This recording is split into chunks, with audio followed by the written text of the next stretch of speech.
దేవుని నామమునకు మహిమ కలుగునుగాక. మీకు నా ఉదయకాలపు శుభములు తెలియజేస్తూ ఉన్నాను. మార్చ్ 27వ తేదీ 2026 సంవత్సరము శుక్రవారము. ఈరోజు వాక్యము లూకా సువార్త 23వ అధ్యాయము 34వ వచనము. యేసు, తండ్రి, వీరేమి చేయుచున్నారో వీరెరుగరు గనుక వీరిని క్షమించుమని చెప్పెను. వారు ఆయన వస్త్రములు పంచుకొనుటకై చీట్లు వేసిరి.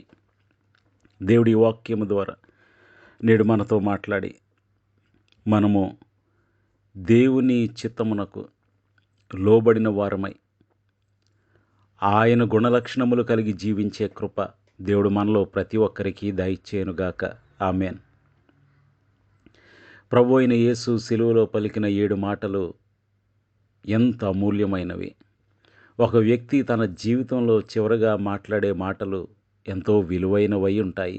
అటువంటిది వాక్యమయ్యున్న దేవుడు, సర్వశక్తివంతుడైన సజీవుడు ఈ లోకంలోనికి వచ్చినప్పుడు ఆయన పరిచర్య ముగిస్తూ పలికిన చివరి 7 మాటలు, సిలువలో పలికిన 7 మాటలు.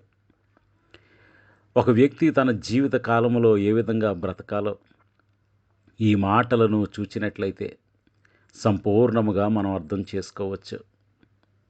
ఆయన బాధను సంపూర్ణంగా మనం అర్థం చేసుకోలేకపోవచ్చు, కానీ ఆయన మాటలను బట్టి, ఆయన గుణలక్షణములను, ఆయన మానవాళి కొరకు చేసిన గొప్ప క్రయధనమును, ఆయన చెల్లించిన క్రయధనమును, ఆయన చేసిన గొప్ప త్యాగమును మనం చాలా వరకు అర్థం చేసుకోవచ్చు.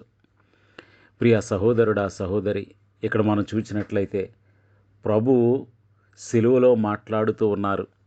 మొట్టమొదటి మాట, ఈ మాట ఒక ప్రార్థన. తండ్రి, వీరేమి చేయుచున్నారో వీరెరుగరు గనుక వీరిని క్షమించుమని ప్రార్థన చేస్తూ ఉన్నారు. చూడండి, ప్రభు అయిన యేసు ఆయన పరిచర్య ప్రారంభించిన దినాలలో 40 దినములు ఉపవాసముండి ప్రార్థన చేసినట్లు మనం చూస్తూ ఉన్నాం. అంటే ఆయన పరిచర్య ప్రారంభము ప్రార్థన, ఆయన పరిచర్య ముగింపు ప్రార్థనతో ప్రారంభించారు. సిలువలోని మొదటి మాట ప్రార్థనే, చివరి మాట ప్రార్థనే. ప్రియ సహోదరుడా, సహోదరి, మరి నీ జీవితము ప్రార్థనతో ప్రారంభమవుతుందా? నీ రోజు ప్రార్థనతో ప్రారంభమవుతుందా? నీ ఉద్యోగము, వ్యాపారము ప్రార్థనతో ప్రారంభమవుతూ ఉందా? నీ పిల్లలను స్కూల్కి పంపించేటప్పుడు ప్రార్థన చేసి పంపిస్తూ ఉన్నావా? నీ ప్రయత్నం ఏదైనా ప్రార్థనతో ప్రారంభమవుతూ ఉందా? ఎంత గొప్ప మాదిరి ప్రభువు మనకు చూపిస్తూ ఉన్నారు. 40 దినాలు ఉపవాసముండి ప్రార్థన చేసిన తర్వాత ఆయన పరిచర్య చేశారు. లూకా సువార్త 21వ అధ్యాయం 37వ వచనం ప్రకారం ఆయన ప్రతిదినము దేవాలయములో పగటివేళ బోధించుచు, రాత్రివేళ ఒలీవల కొండకు వెళ్ళుచు కాలము గడుపుచుండెను అని లూకా భక్తుడు రాశారు. అంటే ప్రతి రాత్రి ఆయన ప్రార్థనలో గడిపారు. యూదులకు సాయంకాలముతో రోజు మొదలవుతుంది, అస్తమయమును ఉదయమును కలగగా మొదటి దినమాయను అని రాయబడినట్లుగా. కాబట్టి ఆయన ప్రతి దినమును వారి లెక్క ప్రకారం ప్రార్థనతోనే ప్రారంభించారు. ఆయన సిలువలో పలికిన చివరి మాట కూడా ప్రార్థనే. అంటే ప్రార్థనతో పరిచర్య ప్రారంభించారు, ప్రార్థనతో ముగిస్తూ ఉన్నారు.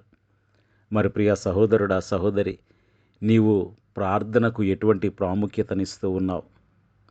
ఇక రెండవదిగా మనం చూసినట్లయితే ఆయన మొదటి ప్రాధాన్యత దేవునికి ఇస్తున్నారు.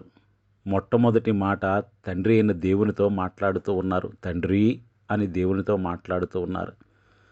ఇక రెండవదిగా దొంగ చేసిన విన్నపమునకు ఆయన సమాధానమిస్తూ ఉన్నాడు. నేడు నీవు నాతో పాటు పరదైసులో ఉందువని.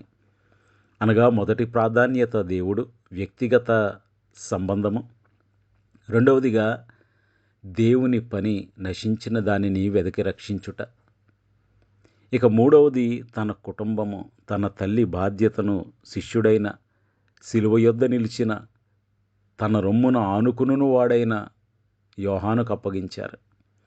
ఏ వ్యక్తి అయితే ఈ క్రమాన్ని కలిగి జీవిస్తాడో ఆ వ్యక్తి తన జీవితంలో సంపూర్ణ సంతోషాన్ని, దేవుని ఉద్దేశాన్ని నెరవేర్చగలడు, సంతోషాన్ని పొందుకోగలడు.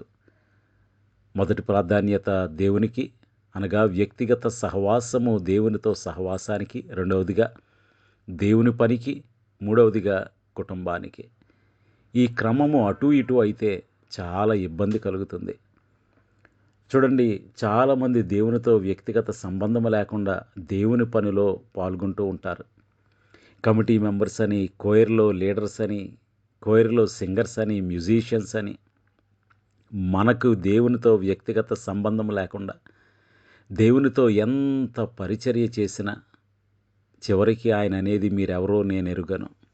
ప్రియ సహోదరుడా, సహోదరి, మరి దేవుని పనిలో పాల్గొంటున్న నీవు దేవునితో ఎంత వ్యక్తిగత సంబంధం కలిగి జీవిస్తూ ఉన్నావు? ఇక మూడవదిగా మనం చూసినట్లయితే క్షమిస్తూ ఉన్నారు. క్షమాగుణం. ఈ లోకము కత్తి పట్టిన వానిని హీరో అంటుంది, కానీ క్షమించిన వానిని ఓడిపోయినవాడు అంటుంది. కానీ దేవుని లెక్క వేరే. నిన్నగాక మొన్నే ఇజ్రాయెల్ ప్రధానమంత్రి బెంజమిన్ నెతన్యాహు అన్నారు, చెంగిస్ ఖాన్ ప్రభు అయిన యేసు కంటే గొప్పవాడని. అతడు రక్తము చిందించాడు. చెంగిస్ ఖాన్ అనేక లక్షల మందిని ఊచకోత కోశాడు. ఈ రోజుల్లో అలా క్షమిస్తూ పోతే మనం ఓడిపోతాము అంటున్నాడు.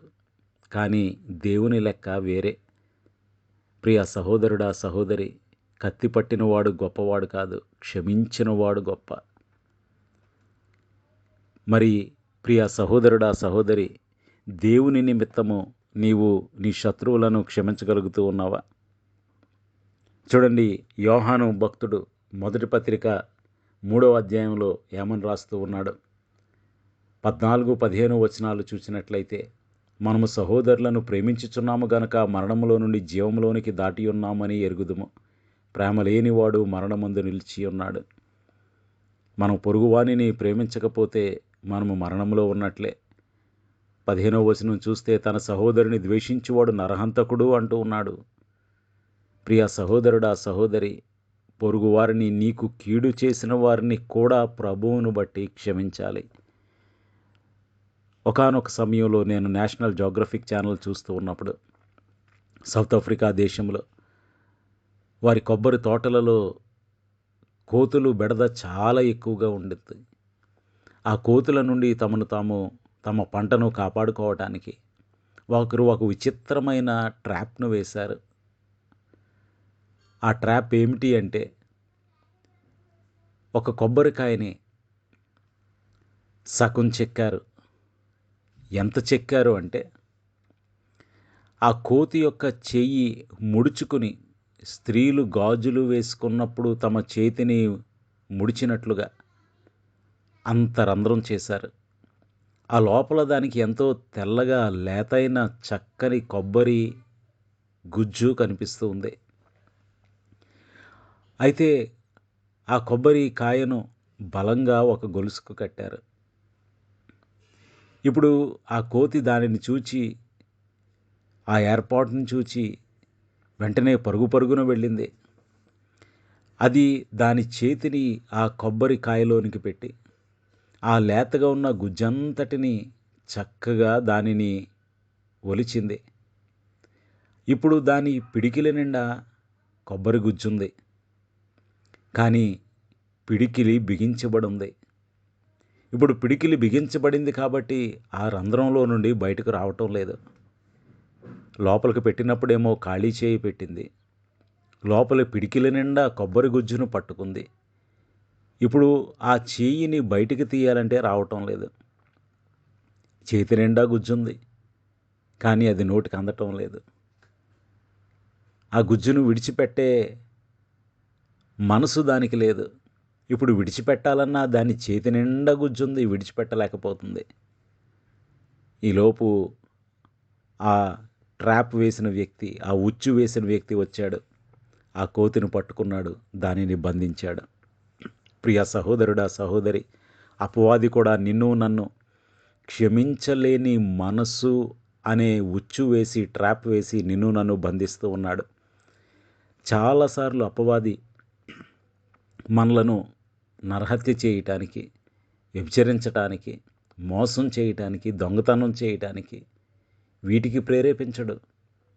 కానీ సింపుల్‌గా పక్కవాని మీద, పొరుగువాని మీద, తోటి విశ్వాసి మీద, బంధువుల మీద మనసులో పెద్ద కష్టం పెడతాడు.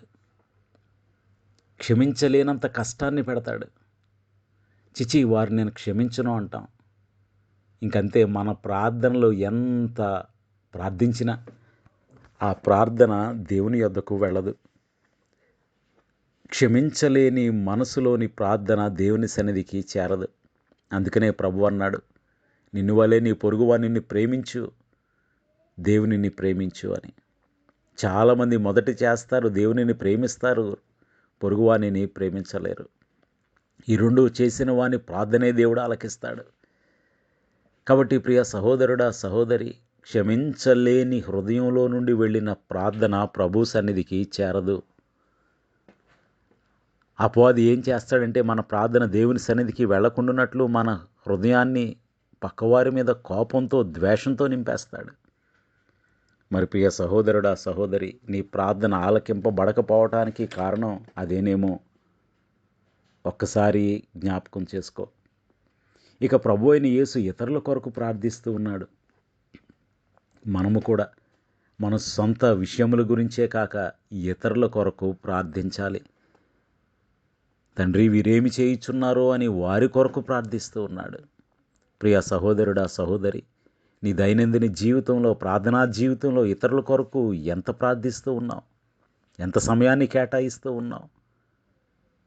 దేవునితో మన సంబంధము మన పొరుగు వానితో మనకున్న సంబంధాన్ని మీద ఆధారపడి ఉంటుందన్న సత్యాన్ని మనం మర్చిపోకూడదు. If you want to have a very good relationship with God, you need to have a very good relationship with your neighbour. నీ పొరుగువానితో సరైన సంబంధం లేకుండా దేవునితో సత్సంబంధము కలిగి ఉండుట అసాధ్యము.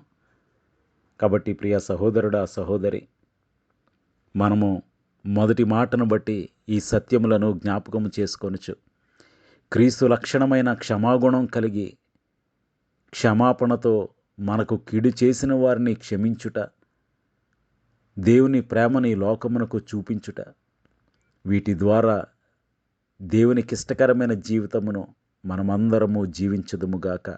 ఆమేన్. ప్రార్థన చేసుకుందాం. సర్వోన్నతుడును సర్వశక్తివంతుడు అయిన మా ప్రియ పరలోకపు తండ్రి, జీవం గల దేవ, నీ కృపను బట్టి ప్రభువా, శిలువ ధ్యానముల కాలంలో మరి ఒక రోజు శిలువలో మీరు పలికిన మొదటి మాటను మేము ధ్యానించడానికి కృప చూపించారు. స్తోత్రాలు. ఈ వాక్యంలో ధ్యానించినట్లుగా ప్రభువా, మొదటి ప్రాధాన్యత నీకు ఇవ్వడానికి కృప చూపించండి. రెండవ ప్రాధాన్యత నీ పనికి, మూడవ ప్రాధాన్యత మా కుటుంబానికి ఇవ్వటానికి అట్టి జ్ఞానం మాకు దయచేయండి. ప్రార్థనతో మా జీవితములను, దినములను, పనులను, ప్రయాణములను, ప్రయత్నములను ప్రారంభించే జ్ఞానం మాకు దయచేయండి. ప్రభువా, ఇతరులను క్షమించే మనసు మాకు దయచేయండి. రక్షక, చాలామంది క్షమించలేని మనసుతో చేసిన ప్రార్థనను ఆలకింపబడక వారు నీకు దూరం అయిపోతున్నారు, విశ్వాసంలో సన్నగిల్లిపోతూ ఉన్నారు. కాబట్టి ఇతరులపై ద్వేషము లేకుండా ప్రేమతో ముందుకు సాగే కృపను దయచేయండి. మెటుకు ఇతరుల కొరకు ప్రార్థించేవారముగా, ఇతరులకు నీ ప్రేమను చూపేవారముగా జీవించే కృప, మెటుకు క్రీస్తు స్వభావము కలిగి క్రీస్తు స్వరూపముతో ముందుకు సాగే కృప మాలో ప్రతి ఒక్కరికి అనుగ్రహించమని యేసునామములో స్తుతించి వినయముగా వేడుకొనుచున్నాము తండ్రి. ఆమేన్. మీ అందరికీ నా వందనములు. ప్రభు పరిచర్యలో మీ సహోదరుడు దిలీప్ బాబు.